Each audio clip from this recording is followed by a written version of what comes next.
आकाशवाणी मुंबई सादर करीत आहोत सायबर सुरक्षा याविषयी डॉक्टर धनंजय देशपांडे यांच्या नेहा खरे यांनी घेतलेल्या मुलाखतीचा भाग पहिला.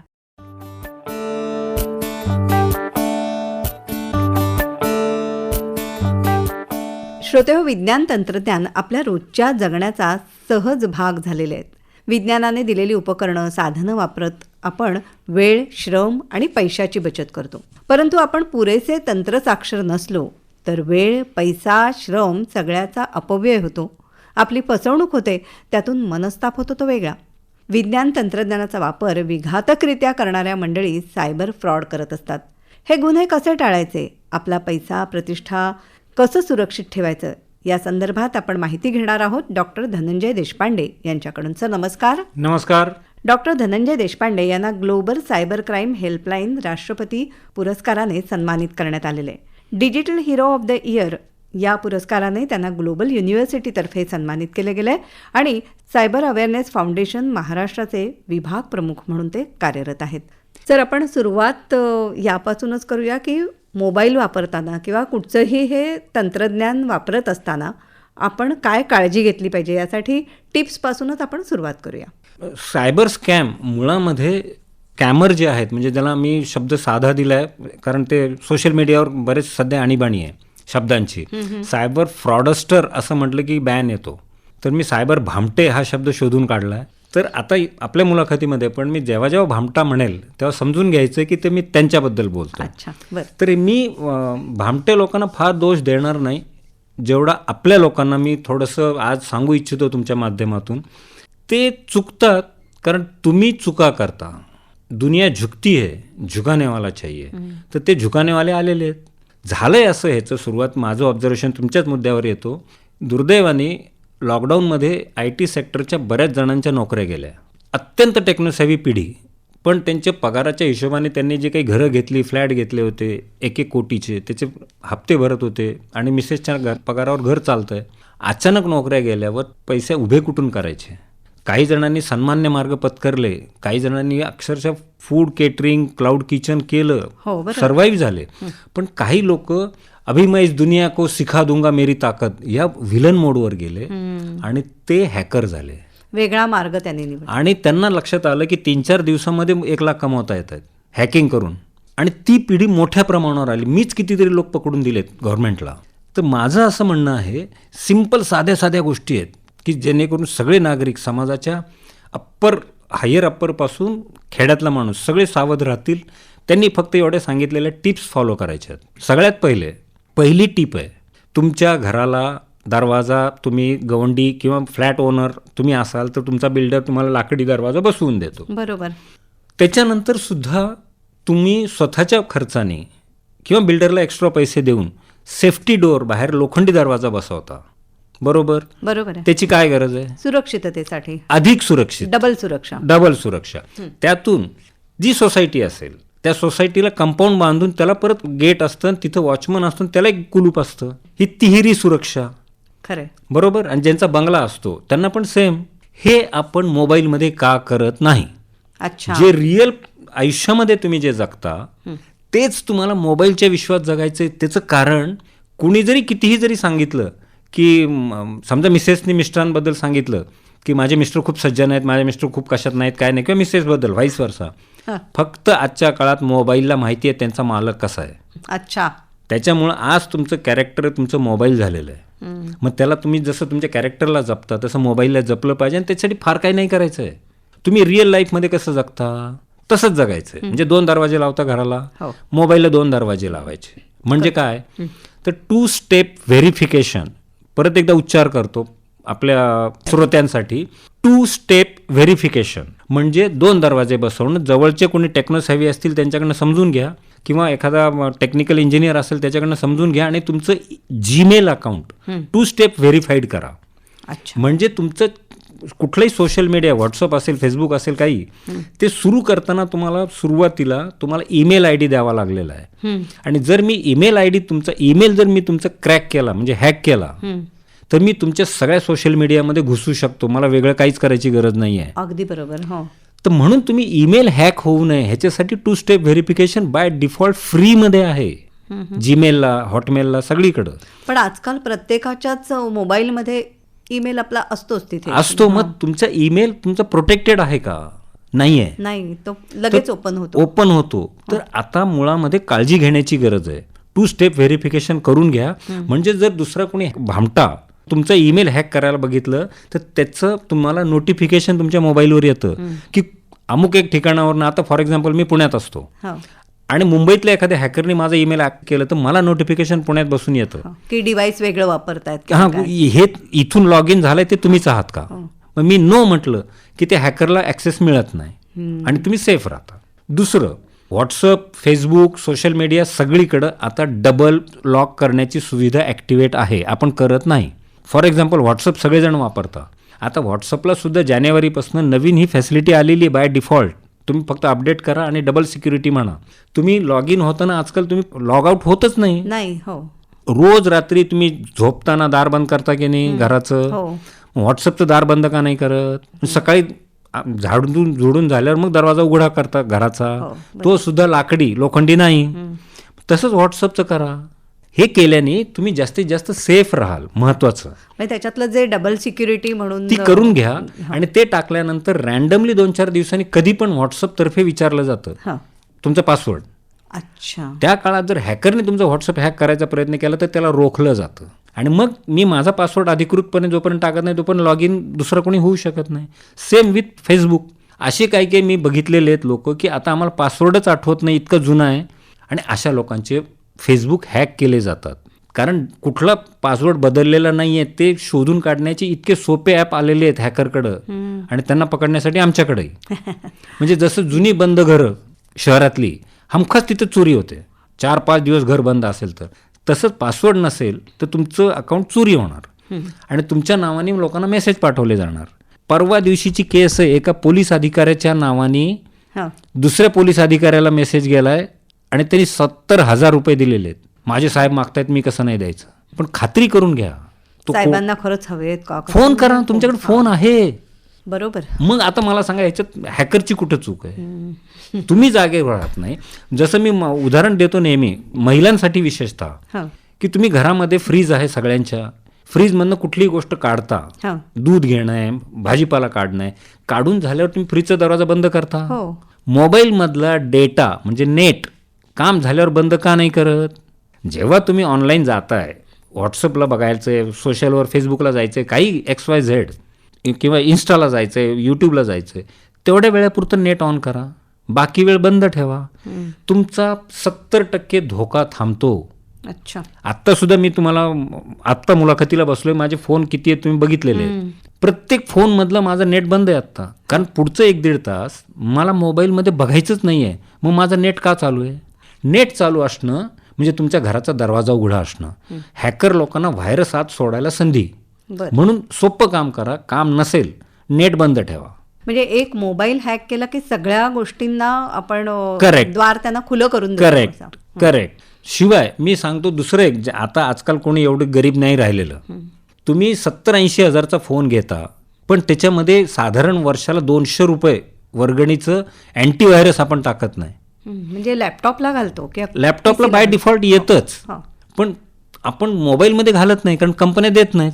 कंपन्या ॲक्सेसरीजमध्ये जातं. म्हणजे माझं असं म्हणणं की काही जणांचे फोन तर 1-1-1.5 लाखाचे आहेत पण अँटीव्हायरस नाही आहे. परवा माझं लेक्चर झालं अशा ठिकाणी की जिथं गव्हर्नमेंटचे ऑफिसर्स होते आणि 80% ऑफिसर्सच्या ह्याच्या फोनमध्ये अँटीव्हायरस नाही आहे. बापरे. ज्यांच्या हातात जिल्ह्याचा कारभार आहे. मुळात मोबाईलला अँटीव्हायरस घालायचं असतं हेच माहिती नाहीये. तर साधं लॉजिक आहे. एक नामांकित, मी नाव सांगत नाही, पण तुम्ही गुगलवर सर्च केलं authentic antivirus for mobile Android, तो ऑप्शन जे पहिले 3 येतात त्यातलं कुठलंही एक निवडा आणि ते इन्स्टॉल करा. कारण मोबाईल हे तुमचं कॅरेक्टर झालेलं आहे. तुम्ही आयुष्यभर कमवलेले पैसे आणि आयुष्यभर कमवलेली इज्जत एका तासात मातीमोल होऊ शकते. त्यातले 50% धोके अँटीव्हायरस ॲप तुमचं थांबवतं. तर ते टाकलं पाहिजे. अच्छा. मोबाईलमध्ये. हे माझं आवर्जून सांगणं आहे. आणि दुसरं, ज्यांना शक्य आहे, शक्यतो सगळ्यांनी शक्य करावं असं माझं म्हणणं आहे की 2 फोन ठेवा. 50,000चा एक फोन घेण्याच्या ऐवजी 40,000चा एक घ्या आणि 10,000चा एक घ्या. 10,000चा फोन साधा घ्या म्हणजे अँड्रॉइडच घ्या पण साधा घ्या, त्याला फार फॅसिलिटी नको, मेमरी नको, काही नको. त्याच्यात बँकिंग व्यवहार करा. अच्छा. आधार कार्डचं बँकिंग जे अटॅच आहे, जीपे आहे, UPI आहे, ते सगळं त्या फोनमध्ये ठेवा. त्याच्यात डेटा चालू ठेवायचा फक्त ट्रान्झॅक्शनच्या वेळेला, आणि त्याच्यावर सोशल मीडिया वापरायचा नाही. बरं. आणि दुसरा फोन आम्ही त्याला बोलीभाषेत मंडई फोन म्हणतो. म्हणजे मंडईत कोण कधी काय कसं माहीत नाही, मंडई असते. तर व्हॉट्सअप, फेसबुक, इन्स्टा ज्याच्यामध्ये आहे तुमचं, तो पाहिजे तर फोटोग्राफीसाठी भारीतला फोन तो वापरा, आणि त्याच्यामध्ये सगळी मंडई वापरा. आणि तुमचं एक फोन 10,000चा तुमचे लाखो रुपये वाचवेल. कारण त्या फोनमध्ये नेट तुम्ही कामापुरतं वापरताय. आणि त्यात सुद्धा पेमेंट करताना तुम्ही रेग्युलर लोकांना ज्यांना पेमेंट करता, आता फॉर एक्झाम्पल मी दर महिन्याचं घर भाडं देत असेल मालकाला, तर मी ते UPI द्यायचे, तर त्यावेळेला ते ऑफिस अवर्समध्ये द्यायचे नाहीत, कारण ऑफिस अवर्समध्ये हॅकर पण जागे असतात. मी पहाटे 3 वाजता माझ्या घरमालकाला भाडं पाठवलं तर त्याला काय घेणार नाही का? तो घेणार. त्याला मिळण्याशी मतलब आहे. किंवा रात्री 12 नंतर द्या, 11 नंतर द्या पेमेंट. काय होतं त्याच्यामुळे, तुम्ही ज्यावेळेला ऑनलाईन बँकिंगच्या ह्याच्यात जाता त्यावेळेला तुमचा फोन हॅक आहे की नाही तुम्हालाच माहीत नसतं. जर हॅक असेल तर तुमचे सगळे पासवर्ड, पिन हॅकरकडे जातात, आणि त्याच्यामुळे मग तुम्हाला अडचण होऊ शकते. त्याच्यापेक्षा बेटर वे, 2 फोन ठेवा, दुसऱ्या फोनमधला डेटा बंद ठेवायचा, आणि तुम्हाला पेमेंट करायला हार्डली 15 सेकंद लागतात. बरोबर. ते झालं की ऑफ करा.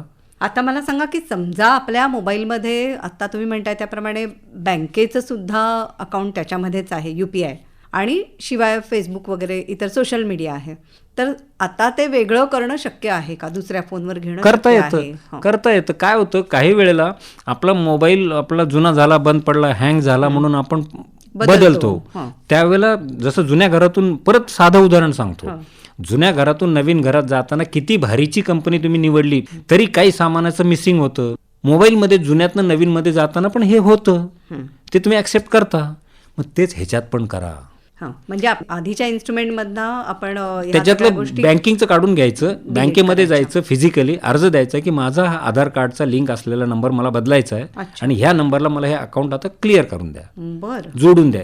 सिंपल एक अर्ज दिला की 10व्या मिनिटाला ते ट्रान्सफर करून देतात, आणि ट्रान्झॅक्शन त्याच्यावर करा. कार्ड घेतला असेल त्या नंबरचं, कार्डवरचा पण नंबर तो बदलून घ्या, डेबिट क्रेडिट कुठलाही असेल तो.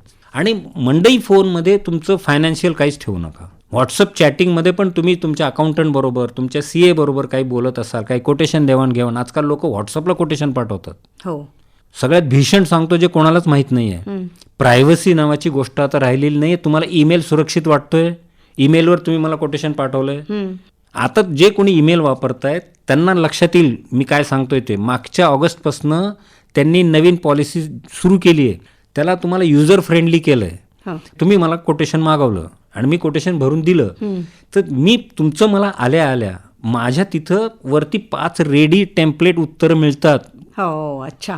की yes your received your quotation will be forward वगैरे वगैरे. तसं मी तुम्हाला भरून पाठवल्यावर तुम्ही पण उत्तर रेडी तुम्हाला मिळतं की यातलं कुठलं तरी एक क्लिक करा. बरोबर. आता हे मला कोणाला प्रश्न का नाही पडला, मला आजपर्यंत एकानेही प्रश्न विचारला नाही हा, की गुगलला कसं कळलं की मी कोटेशन पाठवलंय. म्हणजे राहिली आहे का प्रायव्हसी? खरंच आहे. बरं, कोटेशन सोडा, मी बर्थडे कार्ड पाठवलं ईमेलवर, तर तुमच्याकडनं रिप्लाय जो ठराविक यायचा असतो, थँक्यू तुमच्या शुभेच्छाबद्दल, ते रेडी 5 उत्तर तिथं येत आहेत, ॲपियर होत आहेत. कुणाला का नाही प्रश्न पडत? याचाच अर्थ हे ओपन सिक्रेट आहे. हा, मग आता म्हणजेच काय की तुमचं जीमेल पण सेफ नाहीये. आणखी गमतीदार सांगतो, मोठी जी फिल्म लाईनची लोक आहेत त्यांच्या फोटोमध्ये जर कधी हातात क्लोजअप बघितला तर बटनवाले फोन वापरणं त्यांनी चालू केलं, अँड्रॉइड नाही, सगळ्यात सेफ. किंवा आमच्यासारख्या मोठ्या किंवा माझ्यापेक्षा आणखी मोठ्या कंपन्या ते कोटेशन आता पोस्टाने पाठवणं चालू केलंय त्यांनी, परत स्पीड पोस्टने. सिक्युअर राहिलं पाहिजे बिझनेसमध्ये म्हणून, कारण सिक्युअर काहीच नाही आहे. म्हणजे ही गुप्तता पाळणं राखणं हे कठीण झालेलं आहे. तुम्हाला प्रायव्हेट वाटतंय, तुमचं मेसेंजर पण प्रायव्हेट नाही आहे. मेसेंजरला तुम्ही एखादं लहान मुलाचं चित्र गोंडस म्हणून जरी पाठवलं आंघोळ करतानाचं, 5व्या सेकंदाला तुम्हाला नोटीस येते, हे आमच्या न्यूडिटीमध्ये बसतंय, आम्ही ते उडवणार आहोत आणि तुम्हाला त्याच्यासाठी 2 तासासाठी बॅन केलं जात आहे. आपल्याकडची जे मातृत्व आहे ते त्यांच्याकडे ते न्यूडिटी आहे. तर ही काळजी घेतली गेली पाहिजे. बरोबर. गुन्ह्यांचं स्वरूप सुद्धा आता खूप बदलत चाललेलं आहे. म्हणजे आता वर्तमानपत्रात सुद्धा रोज 1 किंवा 2 तरी बातम्या असतातच डिजिटल फ्रॉडच्या, ज्या आम्हाला वाचायला मिळतात. डिजिटल अरेस्ट हा शब्द पूर्वी कधी ऐकलेला नव्हता, ही संकल्पना असेल किंवा हनी ट्रॅप वगैरे, हे सगळं काय आहे त्याविषयी सांगा ना मला. सगळ्यात मोठे आमच्या लाईनमध्ये म्हणजे आमच्या सायबर फ्रॉडमध्ये हे 2 मुद्दे सध्या टॉपला आहेत, डिजिटल अरेस्ट आणि हनी ट्रॅप. डिजिटल अरेस्ट म्हणजे काय, ज्यांना माहिती त्यांना दंडवत, ज्यांना माहिती नाही त्यांच्यासाठी सांगतोय. तर तुम्हाला एखाद्या अननोन मैत्रिणीकडनं, विशेषतः सिनियर सिटीजन ह्याच्यात जास्ती अडकत आहेत आणि कॉलेजचे मुलं जास्ती अडकत आहेत. तर तुम्हाला एखाद्या मुलीची रिक्वेस्ट येते, फ्रेंड रिक्वेस्ट, सोशल मीडिया म्हणजे फेसबुकवर किंवा व्हॉट्सअपला कनेक्ट केलं जातं किंवा इन्स्टाला, आणि सुरुवातीला मैत्री केली जाते. मग मैत्री तुमचे ड्रॉबॅक्स काय आहेत, तुमचे सॉफ्ट पॉईंट काय आहेत, तुमचे स्ट्रॉंग पॉईंट काय आहेत, हळूहळू काढून घेतलं जातं. मग नंतर तुमच्या मनात शिरलं जातं. उदाहरणार्थ ज्येष्ठ नागरिक 60 इयर्स, तर त्यांना सध्याची, मी स्वतः काउन्सिलर पण आहे, फॅमिली काउन्सिलर, तर माझ्याकडे आलेले पॅरेंट्सचे जे मुद्दे आहेत त्याच्यानुसार मी काढलेले निष्कर्ष आहेत. बरोबर की 60व्या वर्षाचा जो पुरुष असतो घरातला, तो घरामध्ये फारसा वॉन्टेड नसतो. त्याला माझं कोणी ऐकत नाही आहे किंवा माझ्याशी कोणी गप्पा मारत नाही आहे, कारण त्यांची मिसेस पण दुर्दैवाने सांसारिक ह्याच्यातनं बाहेर पडून नातवंडामध्ये रमलेली असते किंवा ग्रुप भिशी पार्टीमध्ये रमलेली असते. फार कमी केसेसमध्ये घरामध्ये नवरा बायको 60 नंतर एकत्र बघायला मिळतात. तिचं एक विश्व वेगळं, तिचं विश्व वेगळं असतं आणि किती दिवस तुमचं बघू, त्यांचे चूक नाही आहे. अशा वेळेला संवाद नसलेला तो ज्येष्ठ नागरिक मग सोशल मीडियावर ते आनंद शोधायला जातो, गप्पा मारायला, आणि मग अशा लोकांना, अशा मुली गप्पांच्या नादात ओढतात. म्हणजे आपल्या लहानपणी, आता ती जात नाही आहे तो पेशा, लाकडी पिंजऱ्यात पोपट ठेवून रस्त्याच्या कडेला एक भविष्यवाला बसायचा, ते ठरलेली 5 वाक्य असायचे. बाई तू खूप कष्ट करते पण त्याचं चीज घरी होत नाही आहे. बाई तू जन्मापासून कष्ट उपसलेत, माहेरी सुख लाभलं, सासरी तेवढं लाभलं नाही. बाई तुझ्या मनासारखी सासू तुला मिळाली नाही, सून मात्र मिळू शकणार आहे. पॉझिटिव्ह मेसेज देत देत तुमचं मन जिंकलं की तुम्ही 10 रुपये काढून द्यायचा पोपटवाल्याला. तसंच ह्या संवादामध्ये केलं जातं की तुम्ही किती कष्ट करता काका, बाबा, असं बोललं जातं. म्हणजे प्रेमाचं नातं जोडलं जातं आणि तुमची सिंपथी मिळवली जाते आणि मग तुमच्या सिंपथीला वारं घातलं जातं. मग घरी आता मूळ मुद्द्यावर गाडी येते. हे साधारण हा टप्पा 1 महिन्याचा असतो. त्यांना पण बरं वाटायला लागतं, आपल्याला कोणीतरी जगात काळजी घेण्यासारखं बोलतंय. एकदा तो विश्वास संपादन केला जातो आणि मग म्हटलं जाते की मग आपण कॉलवर बोलूया का, साध्या कॉलवर. मग ते कॉलवर बोलणं येतं, नंबर देवाणघेवाण. मग नंतर व्हॉट्सअप कॉलवर बोलूया का, ती गाडी येते, जो रेकॉर्ड होऊ शकत नाही. मग व्हॉट्सअप कॉल नंतर मग त्या म्हणतात की घरी कुणी नसतानाचं टायमिंग काय तो जरा सांगा, मग आपण निवांत रिलॅक्स बोलू.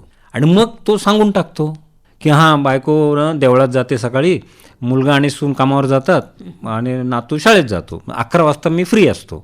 11ला फोन चालू होतात, तसे 8-15 दिवस चालवले जातात. आणि मग नंतर तुमच्या मनामध्ये रुखरुख कुठंतरी बाहेर पडते की माझ्या घरात मला स्थान नाही आहे, मी आयुष्यभर सगळ्यांचं घर उचललं, माझं कोणी लक्ष दे वगैरे वगैरे. मग तुम्हाला फुंकर घालून तुम्हाला प्रेमाच्या जाळ्यात ओढलं जातं. आणि विशेषतः पुरुषांना त्या वयामध्ये थोडीशी शारीरिक भूक अर्धवट राहिलेली असते आणि ती भावनेच्या भरात ती पूर्ण करण्याच्या नादात व्हर्च्युअल आनंदाकडे ते जातात. आणि मी तुम्हाला तो बसल्या जागी आनंद देऊ शकते सेफ मोडवर, असं म्हणून तुम्हाला त्या मोडवर नेलं जातं. आणि मग तुम्हाला जे खरं एकेकाळी जगत होता ते तुम्हाला व्हर्च्युअल ते समोरून व्हिडिओ दाखवला जातो. मी असं असं करतेय, तुम्ही पण आता असं असं करा, तुम्हाला आनंद वाटेल. हा खरोखर तसं करायला जातो. पण हे असं घडतंय. माझ्याचकडे 16 केसेस आहेत आणि मी त्या नागरिकांना दोष नाही देत. त्यांना जर घरामध्ये संवादासाठी माणसं उपलब्ध झाली तर एकही घरातला माणूस हनी ट्रॅपमध्ये अडकणार नाही. घरात त्यांना मोकळंच होता येत नाही आहे. म्हणजे मी दोष सिस्टीमला देईल थोडासा. आणि दुसरी एक म्हण आहे, ती लागू आहे, दिव्याची ज्योत विजताना फडफडते जास्ती. तसं त्यांच्यातलं पुरुषत्व असतं, सायकोलॉजिकली ते वाढलेलं असतं आणि त्याला ते ट्रॅप करतात. आणि मग जेव्हा तुमच्या समोरच्या व्हिडिओमध्ये कपडे नसलेला व्हिडिओ तुम्हाला रन दिसतो, तुम्ही तसं करता आणि तुम्ही तसं केल्या 10 मिनिटाचा व्हिडिओ रेकॉर्ड केला जातो आणि कॉल कट केला जातो. बापरे. तुम्ही आनंदात झोपी जाता आणि एक अर्ध्या तासानंतर दुसऱ्याच नंबरवरनं तो व्हिडिओ तुम्हाला पाठवला जातो. हा व्हिडिओ आमच्याकडं आलेला आहे लीक होऊन, मी तो तुमच्या घरच्यांना पाठवायचा नाही असं वाटत असेल तर मला या नंबरवर 5,000 रुपये पाठवा. आता गंमत बघ, आता या वयात तुम्ही असले काय चाळे केलेत असं म्हणून घरच्यांनी जर फायलावर घेतलं तर आयुष्यभराची मेहनत वाया. आणि त्याच्या अगेन्स्ट 5,000 मागतोय, त्यापेक्षा ते पैसे दिलेले बरे. आणि पैसे देऊन टाकतात आणि समोरचा माणूस ते व्हिडिओ डिलीट केल्याचं स्क्रीनशॉट पाठवतो. तुम्हाला वाटतं सुटलात, पण त्यांच्या हातात सोन्याचं अंड देणारी कोंबडी लागलेली असते. ते कोंबडी कापून खात नाहीत, रोज एक अंड खातात. 4 दिवसांनी दुसऱ्या नंबरवरनं तोच व्हिडिओ येतो आणि विचारलं जातं की ह्या माझ्याकडे आलाय, तो नको असेल तर 10,000 पाठवा. असं करत करत एक 6 महिन्यामध्ये तुमच्याकडनं 4 ते 8 लाख रुपये वसूल केले जातात. ह्याला म्हणतात हनी ट्रॅप. फार भयानक आहे. म्हणजे आता ह्याच्यामध्ये वाटायचं की हे खूप श्रीमंतांच्या बाबतीत हे नाही घडत नाही असेल. नाही नाही प्राध्यापक अडकलेले आहेत, पोलीस प्रशासनातले मॅनेजमेंटचे लोक अडकलेले आहेत जे सतर्क असतात. ह्याला कॅटेगरी नाहीये ह्याच्यात कोण अडकणार किंवा कोण अडकू नये. मानसिकतेचं त्याच्यावरती उपाय 2च आहेत. माझं सगळ्या कुटुंबियातले ज्यांच्या घरात ज्येष्ठ नागरिक आहेत आणि कॉलेजची मुलं आहेत त्या सगळ्या घरच्या मेंबरना माझं कळकळीची विनंती आहे की त्या मुलांशी त्या वडिलांशी मोकळेपणाने रोज 15 मिनिटं बोला, वेळात वेळ काढून बोला. हा एक उपाय आहे. बरोबर. काय ते चुकीचं बोलत असतील ऐकून घ्या. अहो ते पिकलं पान आहे, 4 दिवसाचं आहे, तुम्हाला आयुष्य जगायचंय पुढं, तर त्याला सांभाळा. ते चुकीचं बोलत असेल, त्यांच्या जुन्या काळातलं बोलत असेल, तो जन्माला आला तेव्हा त्याला लँडलाईन कसा ठेवायचा माहित नव्हता. तुम्ही पाळण्यातच मोबाईल घेऊन आलाय, कशी बरोबरी करता. आणि दुसरं त्यांना थोडंसं टेक्नो सेव्ही करा, कामापुरतं तरी शिकवा की बाबा असे काही मेसेज आले तर त्याला एंटरटेन करायचं नसतं. हा झाला हनी ट्रॅपचा. दुसरं डिजिटल अरेस्टमध्ये काय होतं, हा सध्या वाढलेला आणि प्रचंड मोठ्या करोडो रुपयांची उलाढालीचं. परवाची कोल्हापूरची केस आली आहे, 3.5 कोटी रुपये एका प्राध्यापक बाईचे घालवलेले आहेत. आता प्राध्यापक म्हणजे इंटेलेक्च्युअल. हो बरं. पण ह्याच्यामध्ये तसं नाही होतं काय, ह्याच्यामध्ये तुम्हाला एक फोन येतो किंवा मेसेज येतो. फोन शक्यतो फोनच येतो साधा की तुमच्या बँकेच्या अकाउंटवरनं ट्रान्झॅक्शन जास्ती झालेली आहेत आणि ते मनी लॉन्ड्रिंग सारखे वाटत आहेत, म्हणजे अतिरेक्यांशी संबंध असलेले वगैरे वगैरे. किंवा दुसरं असतं कारण तुमच्या मुलाच्या बॅगमध्ये ड्रग्ज सापडलेले आहेत. तिसरं असतं कारण आम्ही सांताक्रूज विमानतळावरनं बोलतोय, तुमच्या नावाचं पार्सल आलंय आणि संशय आल्यामुळे आम्ही उघडले, त्याच्यामध्ये कोकेन सापडलंय, कस्टम्समध्ये अडकलंय. अशी 4-5 कारणं सांगतात आणि मग म्हणतात की हा देशद्रोहाचा गुन्हा आहे. It's a fact. आणि आपल्या देशामध्ये कायद्यानुसार देशद्रोहाचा गुन्हा सर्वात मोठा गुन्हा आहे. बरोबर. ते सामान्यांना नाही माहिती. आणि मग त्यांना त्या देशद्रोहाच्या गुन्ह्याअंतर्गत काय काय शिक्षा होऊ शकतात हे तो समोरचा बोलणारा सांगायला लागतो. त्याचा डीपी पोलिसाच्या हवालदाराच्या ड्रेसमधला असतो, ही खूण सांगून ठेवतो. आणि मग तुम्हाला झासात म्हणजे दमात घेतलं जातं. आधीच भारतीय लोकांची मानसिकता अशी आहे, पोलीस म्हणले की लोक घाबरतात. ऍक्च्युअली पोलीस आपले मित्र आहेत. मी कायम सगळ्या पोलिसांमध्ये आधीपासून वावरलोय, सायबरमध्ये आल्यानंतर मी मैत्री वेगळी. पण पोलीस हे खूप चांगलं काम करतात मित्र म्हणून, त्यांच्याशी मैत्री ठेवा. उलट अशा पद्धतीने तुम्हाला मग जोर दिला जातो की तुमचं आता शिक्षा होणार आहे तुम्हाला 7 वर्षाची आणि 7 लाख रुपये दंड आहे. आणि 15 मिनिटांनी आमचे साहेब बोलतील, राऊंडवर गेलेत ते. सगळी पोलिसी भाषा असते. मग थोड्या वेळाने इन्स्पेक्टरच्या डीपी असलेला कॉल येतो की मी साहेब अमुक अमुक बोलतोय, या डिपार्टमेंटमधनं काय नार्कॉटिक्स अमुक ढमुक आणि अशी केस माझ्याकडे हवालदारांनी आता आणून दिली आहे, तर हा भयंकर गुन्हा मोठा आहे, पण 15-20 मिनिटात आम्ही तुमची बाकी चौकशी केली, तुम्ही भल्या घरचे दिसताय. अच्छा. तर तुम्हाला 4 लोकात सरळ जीपनी अटक करायला गणवेशात माणूस पाठवणार नाही. आमच्या DCP साहेबांना विचारतो, ते काय म्हणतात बघतो, 15 मिनिटं थांबा, कुठे जाऊ नका.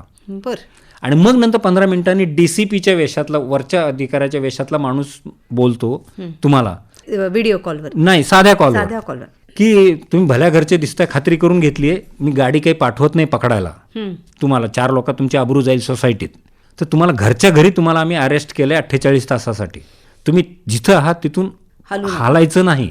आता मग तुम्ही व्हिडिओ कॉलचा कॅमेरा ऑन करायचा आहे.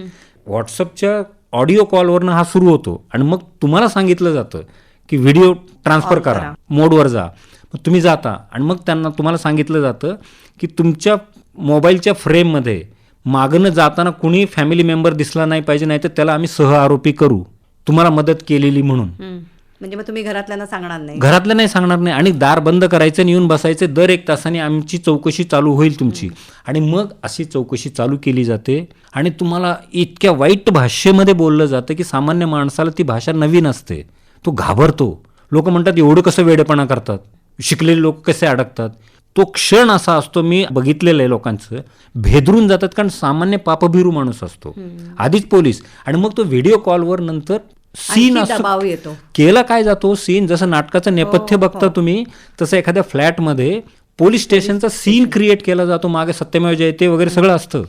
आणि मग तिथं पोलीस बसलेला असतो, इकडे 2-4 लेडी कॉन्स्टेबल, 2-4 जेंट्स, असं सगळं नटासारखं सगळं उभं करतात आणि तिथून तुम्हाला बोलल्यामुळे तुम्हाला विश्वास वाटतो. ते मग सांगतात की 7 लाखाची काय जे गव्हर्नमेंटच्या नुसार नियम असं सांगतात, नियमानुसार तुम्ही जर तुमचं कॅरेक्टर सर्टिफिकेट वगैरे आम्हाला नंतर दिलं, आम्ही तुम्हाला 10% TDS कापून बाकीचे पैसे परत करू शकतो, म्हणजे दंड माफ करू.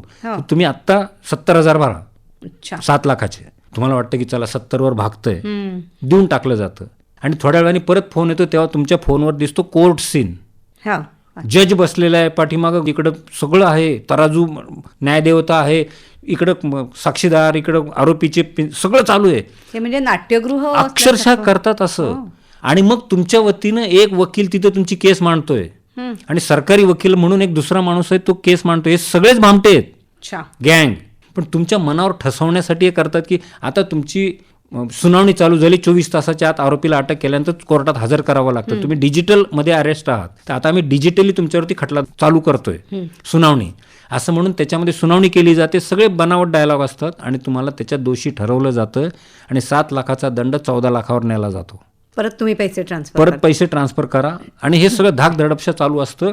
असं करत करत करत मग हे सेशन कोर्ट झालं, मग नंतर हायकोर्टाचा फोन येतो, मग शेवटी सुप्रीम कोर्टाचा फोन येतो. आणि असं करून 3-4 कोटी रुपये तुमच्याकडनं घेतले जातात. लोकांनी दाराच्या फटीतनं खालनं दागिने सरकवून ते विकायला लावलेत, घरच्यांना चिठ्ठी पाठवून. पण म्हणजे अशा वेळेला आपलं करायचं मानसिक सगळ्यात सोपं काम. मुळामध्ये आधी माझ्या मुलाच्या बॅगेत ड्रग्ज सापडलेत का? माझ्या लेक्चरमध्ये मी नेहमी एक कॉमेडी उदाहरण सांगतो. जर मला असा कॉल आला तर मी सांगेल ते पोरग त्याच लायकीचं आहे, त्याला 4 दिवस जेलमध्ये ठेवा, त्याला 4 दंडुके ठोका, म्हणजे अक्कल जागेवर येईल, असं म्हणून फोन ठेवून द्या. संपला विषय तिथे. त्याला त्याच्यावर उत्तरच नाही भामट्याकडं, कारण त्याच्याकडे माझा पोरगाच नाही आहे. दुसरं, तुम्ही त्यावेळेला तुम्हाला एवढं नाही डमलं डेअरिंग करता, तो फोन होल्डला टाका आणि तुमच्या मुलाला फोन करा की बाबा रे तू कुठे आहे? तर तो सांगेल की बाबा मी कॉलेजमध्ये कॅन्टीनमध्ये वडापाव खातोय. कळलं? खोटं तिथेच उघड. मग त्याच वेळेला मग तो फोन जो आलेला असतो त्याला ब्लॉक करा आणि मोकळा व्हा. दुसऱ्या फोनवरनं आला तरी मोकळा व्हा. आणि तिसरं, त्यावेळी सगळ्यात शेवटचं, काहीच नाही सुधारलं, काय ड्रग्ज सापडलेत, कुणी पाठवलेत, त्याला धरा. उद्या माझ्या नावाने कुणी मर्सिडीज पाठवली तर मला पकडणार का? ज्यांनी पाठवली त्याला पकडा. कायदा ज्याला मिळालंय पार्सल तो दोषी नंतर आहे, पाठवले कुणी तो दोषी आहे. माझ्या नावाने उद्या कोणी 32 मण सिंहासन पाठवेल, मग त्याचा टॅक्स मी भरू? असं विचारायची ताकद ठेवा आणि सांगा तुला काय करायचं ते कर. म्हणजे सगळ्यात आधी आपण पॅनिक होऊ नका. नाही, आणि त्याकडे आपण संशयानेच बघितलं पाहिजे. हे कसं माझ्या बाबतीत हे असं घडूच शकत नाही, असं आपण स्वतःबद्दल खात्री. तुम्हाला तुमच्या संस्कारावर विश्वास नाही का? तुमच्या मुलावर चांगले संस्कार केलेत का नाही वाटत तुम्हाला? सिंपल आहे. तर असं तो डिजिटल अरेस्टचा प्रकार आहे. समजा अशा प्रकारे काही पैसे पाठवले गेले तर ते आपल्याला परत मिळण्याची काही शक्यता असते का? 2 उत्तर आहेत त्याच्यामध्ये. जसं रस्त्यावर ऍक्सिडेंट झाला त्याला किती कमीत कमी वेळेत तुम्ही डॉक्टरकडे नेताय, that is called golden period. तो तुमचा जेवढा कमी असेल तेवढा पेशंट वाचण्याची शक्यता आहे. तसंच सायबर फ्रॉडमध्ये तुम्ही कमीत कमी वेळेत पोलीस, सायबर सेल किंवा आमच्यासारख्या एक्सपर्टकडे जर कॉन्टॅक्ट केला तर ते होऊ शकतं. घडलेली घटना आहे. घटना घडल्या 7व्या मिनिटाला त्याने मला कॉन्टॅक्ट केला होता. 7व्या. त्यांना लगेच शंका आली की पैसे गेलेत, पैसे भरले त्याने. 7व्या मिनिटाला त्याला माहिती होतं माझाच मित्र असल्याने त्यांनी कॉन्टॅक्ट केला, असं झालंय. मी पुढच्या 7 मिनिटामध्ये बँकेला सांगून त्याचं खातं फ्रीज केलं. त्याच्या पुढच्या 7 मिनिटामध्ये ज्याला पैसे पाठवले ते त्याचं बँकेचं खातं फ्रीज करायला लावलं, जे राजस्थानमध्ये होतं. 21 मिनिटामध्ये ती केस थांबवता आली. पैसे नंतर रिकव्हरी कोर्ट थ्रू मिळते. ते प्रोसिजर आहे कायद्याची. तुम्हाला FIR करायला लागते, पोलिसात जायला लागतं, मग तिथून ती घेऊन कोर्टात जायचं, मग तिथून ते बँकेकडे जायचं. ती प्रोसिजर आहे, पण तुमचा पैसा वाचवता येतो. दुर्दैव असं आहे आपल्याकडं की फायनान्शियल फ्रॉड हे शुक्रवारी दुपारनंतर घडतात. हे सगळ्यांनी लक्षात ठेवा श्रोते हो. त्याचं कारण शनिवार रविवार बँका बंद असतात आणि गोल्डन आवर म्हणजे 1 तासाच्या आत. आम्ही 7 मिनिटं सांगतोय मॅक्झिमम. आम्ही गॅरंटी काय देतो की 1 तासाच्या आत तुम्ही जर कॉन्टॅक्ट केला गव्हर्नमेंटला किंवा एक्सपर्ट्सला तर आशा असते तुमचे पैसे रिकव्हरीची. याची काही हेल्पलाईन पण आहे का? 1930. पूर्ण भारतासाठी तो एकच नंबर आहे. त्याच्यामुळे कदाचित तुम्हाला बराच वेळ एंगेज लागू शकतो. पेशन्स ठेवायचा, प्रयत्न करत राहायचा. ऑड वेळेला करा, म्हणजे मग कॉल लागण्याची शक्यता आहे. तिथं तक्रार नोंदवा. ते नंबर देतात तुम्हाला, ॲक्नॉलेजमेंट नंबर, तो घेऊन जवळच्या पोलीस चौकीत जा, तिथं लेखी तक्रार दाखल करा आणि मग वाटलं तर एक्सपर्ट्सला गाठा. प्रशासनाकडं सुद्धा त्यांची बाजू घेतोय असं नाही, पण ही वस्तुस्थिती आहे की मनुष्यबळाअभावी अनेक कामं पेंडिंग पडतात. काही सरकारी आस्थापनांनी आता आउटसोर्स करणं सुरू केलं आहे नाईलाजाने. तसं ह्या डिपार्टमेंटने सुरू केलेलं एक्सपर्ट्सची मदत घेणं, बरोबर, मग त्यांच्या मदतीने सोडवण्याचं प्रमाण चालू आहे. पण फायनान्शियली रिकव्हरी फारशी होत नाही. ही सरकारी आकडेवारी आहे, पेपरला छापून आलेली आकडेवारी आहे. एका मेट्रो सिटीची महाराष्ट्रातल्या एका वर्षभरात गेल्या वर्षी 280 कोटी रुपये गेलेत, 280. अच्छा. आणि रिकव्हरीचा आकडा आहे फक्त 2 कोटी. 280 कोटी रुपयांना फसवलं गेलंय आणि प्रत्यक्ष रिकव्हरी झाली आहे त्याची 2 कोटी. जाणीवपूर्वक का सांगतोय की तुम्ही रिकव्हरीच्या आशेवर बसू नका, आजारी पडूच नका. त्यापेक्षा ते होऊ न देण्यावर मी काम करतोय जागृतीसाठी. आता सर्वसामान्य गुन्हे म्हणजे अगदी सहजपणे फसवल्या जाणाऱ्या गोष्टी म्हणजे एकतर आपल्याकडे पाईप गॅस असेल किंवा आपलं विजेचं बिल तुमचं थकलंय, तुमचं कनेक्शन कट करण्यात येईल, पाण्याचं. ह्या 2वर आत्ता सांगतो लगेच, परत पुढचं घेण्याच्या आधी. शहरामध्ये सर्वात जास्त मोठ्या प्रमाणावर पैसे कोट्यावधीच्या घरात गेले MSCBच्या मेसेजवर. मेसेज असा असायचा की तुमचं गेल्या महिन्याचं लाईट बिल एकतर भरलं गेलेलं नाही किंवा अर्धवट भरलं गेलंय. आजच्या सोबत दिलेल्या लिंकवर क्लिक करून ते पैसे भरा. लिंकवर तुम्हाला किती रक्कम तुमच्या नावावर थकबाकी कळेल, भरा. अदरवाईज रात्री 9 वाजता तुमची लाईट कट करण्यात यायला आमची माणसं येतील. लोकांनी पॅनिक होऊन धडाधड पैसे भरलेत. आता ह्याच्यामध्ये साधं लॉजिक 2च प्रश्न आहे माझे ह्या लोकांना. कुठल्याही मंडळाकडं मनुष्यबळ एवढं नाही आहे की जे रात्री ओव्हरटाईम करून तुमची पत्ता शोधून लाईट कट करायला येतील. किती लॉजिक आहे. दुसरं, समजा एक दिवस खरोखर लाईट कटली, हॉटेलमध्ये जाऊन एक्स्ट्रा पैसे देऊन कॅन्डल लाईट डिनर करताना मग घरी त्या दिवशी मेणबत्तीच्या उजेडात जेवा आणि सकाळी 11 वाजता ऑफिसमध्ये जा. अशी तयारी ठेवा. प्रत्यक्षात तशी वेळच येतच नाही. हे झालं MSCBचं. तसंच पाईपमधनं गॅस बऱ्याच शहरांमध्ये येतोय. जिथे येतोय त्यांच्यासाठी धोक्याची सूचना सांगतो मी. खूप मोठ्या प्रमाणावर ह्याच्यामध्ये फ्रॉड चालू झालाय. गळ्यामध्ये तुमच्या जी कंपनी आहे कुठली, तिचं आय कार्ड व्यवस्थित त्यांचे युनिफॉर्म घातलेले 2 लोक येतात, 2, आणि तुमचं नाव पत्त्या सकट येतात. आता ते तुमचं नाव पत्ता त्यांना कसा मिळतो, काही कुणाला कधी प्रश्नच नाही पडत. तो मूळ मुद्द्यावर मी येतो, आधार कार्डमुळे. अच्छा. तुम्ही अनेक ठिकाणी हँडबिल वाटल्यासारखं आधार कार्ड वाटलेलं आहे. मॉलमध्ये दिलेलं आहे, कुठं लॉजवर उतरलाय दिलेलं आहे, फोटो ID म्हणून. कुठेही आधार कार्ड मागितलं की दिलंय. सरकारी नियमाप्रमाणे सरकारी ऑफिसेस सोडून कुठंही आधार कार्ड कंपल्सरी मागता येत नाही. फोटो ID मागायचा असेल तर तुम्ही ड्रायव्हिंग लायसन दाखवू शकता. आणि ड्रायव्हिंग लायसन जो कोणी ॲक्सेप्ट नाही करत त्याच्याबद्दल तुम्ही जवळच्या पोलिसांना फोन केला तर त्या समोरच्या व्यावसायिकाचं लायसन रद्द होतं. पण ड्रायव्हिंग लायसन्स नसेल तर दुसरं तुमच्याकडे दुसरं रेशन कार्ड असेल, जे फोटो ID कुठलाही असतो जो, तो वापरा. आधार कार्ड जर पाहिजे असेल समजा, तर गव्हर्नमेंटने गेल्या वर्षीपासून ही सोय सुरू केलेली आहे. आधारच्या त्यांच्या वेबसाईटवर आहे. त्याला म्हणतात मास्क आधार कार्ड. हो बरोबर. काही नंबरांच्या ठिकाणी फुल्या असतात. करेक्ट. MASK mask. जसं तोंडाला आपण लावत होतो तसा तो मास्क आधार कार्ड काढा. ज्यांना टेक्नोसेव्ही लोक आहेत त्यांनी घरी बसून मोफतमध्ये काढू शकता. घर बसल्या 15व्या दिवशी तुमच्या घरी येतं. जर ते होत नसेल, जवळच्या कुठल्याही सेवा केंद्रात जा आणि त्याला सांगा की मला मास्क आधार कार्ड काढून देत. ते काहीतरी नॉमिनल 10-50 रुपये घेतो आणि तुम्हाला काढून देतो. अदरवाईज तुमची सगळी कुंडली आमच्याकडे येते जर आधार कार्डची आम्हाला कॉपी मिळाली तर. म्हणून आधार कार्डवर सगळे डिपेंड आहे आजकाल. तुमचं बँकिंग डिटेल आधार कार्डला जोडलेले आहेत. तुमचं पेमेंट जे करता ऑनलाईन ते आधार कार्ड थ्रू आहे सगळं. तुमची सगळी एका तासात मी तुमची सगळी कुंडली सांगू शकतो जर माझ्याकडे तुमचं आधार कार्ड आलं तर. अच्छा. मग हे जे पाईप गॅसवाले आहेत त्यांच्याकडे हे तुमच्या आधार कार्डचे गेलेले असतात कॉपीज. त्याच्यावरून ते तुमचा पत्ता वगैरे सगळं लँडमार्क सगळं तुमच्या घरी येतात आणि मग तुम्हाला सांगतात की आम्ही रुटीन चेकअपसाठी आलो आहे की काही कुठं गॅस आमचा लिकेज आहे का. आणि एक सोपी ट्रिक सांगून ठेवतो आकाशवाणीच्या श्रोत्यांना. खूप साधी ट्रिक आहे. तुम्ही कधी हायवेला जे जाणारे लोक आहेत, प्रवासी लोक, हायवेचं सांगतोय, तर हवा कमी वाटली तुमच्या गाडीमध्ये तर तुम्ही जिथं कुठं हायवेवर जाता मोस्ट ऑफ द 95% पंक्चरच्या दुकानावर साबणाचं पाणी घेतलेली बाटली असते आणि ती टायरवर मारून दाखवतात आणि 2-4 ठिकाणावरनं बुडबुडे येतात. तुम्हाला ते सांगतात की हवा कमी नाही आहे, पंक्चर आहे, आणि 100 रुपयाची एक असं 400-500 रुपयाला तुम्हाला फसवलं जातं. आता ह्याच्या मागचं सायन्स असं आहे, मी स्वतः सायन्सचा विद्यार्थी. कुठल्याही कठीण पृष्ठभागावर साबणाचं पाणी 5 मिलीमीटरच्या धारेने सोडलं तर बुडबुडे रिव्हर्स येतात. सिम्पल लॉजिक आहे त्याचं, सायन्स. तीच आयडिया पाईप गॅसच्या फ्रॉडमध्ये आहे. अच्छा. तुमच्या तिथं जिथं मीटर बसवलेला असतो तिथल्या बाजूला, विशेषतः स्पेसिफिक मीटर जिथं बसतो तिथं जाऊन ते तुमच्या समोर तुम्हालाही जवळ घेतात आणि त्या मीटरवर जोरात त्या साबणाचं पाणी मारतात. आता ते लोखंडी मीटर असतो, त्याच्यावरती साबणाचं पाणी आपटलं की ते रिव्हर्स मारतं आणि बुडबुडे येतात. ते तुम्हाला दाखवतात की बघा तिथनं गॅस लीक आहे. आणि हे आता आम्ही हे वॉल बदलतोय, तुमचं मीटर बदलतोय, आम्ही दुसरं आणलंय, त्याचे पैसे फक्त हे कदाचित आम्हाला सवय आहे, पण तुम्हाला त्याच्यामुळे जळजळ होऊ शकते, नाकात त्रास होऊ शकतो. तुम्ही बाहेरच्या खोलीत बसा आणि तुम्हाला बाहेरच्या खोलीत बसवलं जातं आणि ते काहीही बदलत नाहीत. ते फक्त त्यांच्याकडं साधं क्लीनर असतं फेस वॉश सारखं, ते त्या तुमच्या मीटरवर टाकतात आणि स्वच्छ कपड्याने टर्किशनी साफसूफ स्वच्छ नव्यासारखं करतात. आणि त्यांच्या झोळीमध्ये जुनं असतं ते बाहेर आणून दाखवतात की बघा तुमचं जुनं मीटर बदललंय, नवीन बसवलंय, त्याचे 1850 रुपये काय जे असेल ते, ती रक्कम ह्या QR कोडवर स्कॅन करून भरा, हे आमच्या कंपनीचं आहे. मग तुम्ही म्हणता QR कोडवर मग रिसिट मिळेल का?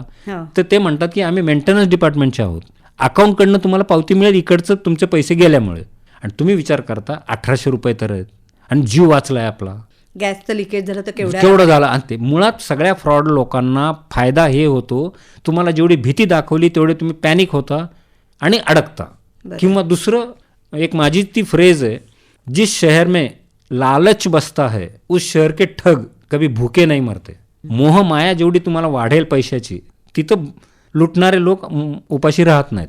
तसं ते पाईपलाईन गॅसचं आहे. तर अशा वेळेला करायचं. आता तुम्हाला वाटेल की जाऊ दे 2000 कंप्लेंट कुठं करणार, 2000ची पोलिसांकडे गेलं तर ते म्हणणार वेड्यात काढणार, जाऊ दे अक्कल खाती जमा, असं म्हणतो आपण.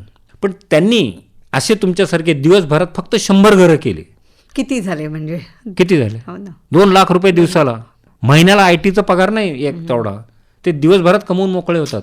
अशा वेळेला करायचं काय, त्यांना बाहेर बसवायचं आणि तुमच्याकडं गॅस कंपनीचा अधिकृत नंबर असतो, त्याला फोन करून विचारायचं की तुमची माणसं आली आहेत का. ते नाहीच म्हणणार. बरोबर. मग यांना बाहेर काढा. कसं असतं की वीज, पाणी, गॅस हे सगळ्या आमच्या दैनंदिन आवश्यकता आहेत. त्यामुळे त्या बाबतीत कोणी भीती दाखवली की माणूस अधिक पॅनिक होतो, घाबरण्यापेक्षा. आणि मग त्यामुळे जे म्हणेल समोरचा माणूस त्याला त्याप्रमाणे उत्तर देत फसवला जातो. आणि त्या बाबतीतलं मार्गदर्शन आजच्या भागामध्ये आपल्याला डॉक्टर धनंजय देशपांडे यांनी केलेलं आहे.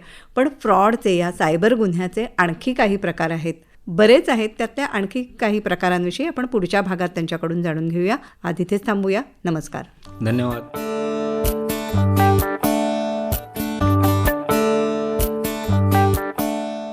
श्रोतेहो, सायबर सुरक्षा याविषयी डॉक्टर धनंजय देशपांडे यांच्या नेहा खरे यांनी घेतलेल्या मुलाखतीचा भाग पहिला आत्ताच आपण ऐकला.